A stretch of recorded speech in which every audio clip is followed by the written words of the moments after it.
latest event, shooting, false flag shooting, active shooter, whatever they call it, that took place in San Bernardino, California, which happens to be very close to me, is just one in a long string of false flag events that I'm afraid to say are not over. We will probably be seeing several more before the end of the year because of the events that are going on in the world, specifically with the NATO being implicated in the buying of the oil from ISIS and Daesh, and other events.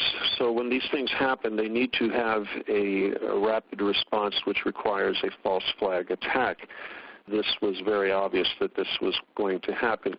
The people that were on the scene and saw this happen also reported that 3 tall white men wearing black shirts, khaki pants, and tanned combat boots were actually the shooters.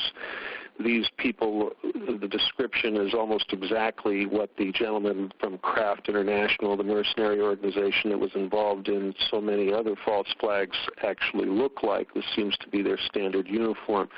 The people that are being implemented or implicated, the couple, you know, first of all, if they were planning something, if they were radicalized, as is being said, then clearly the NSA, the FBI were right on top of these people all the time. But rather than stopping them from doing something, they were nurtured to be used for this exact purpose.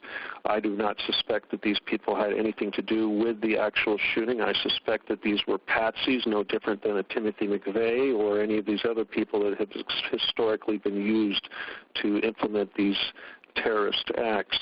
If you look at the pictures of the people that were wounded, you can see that clearly their bullet wounds are not real.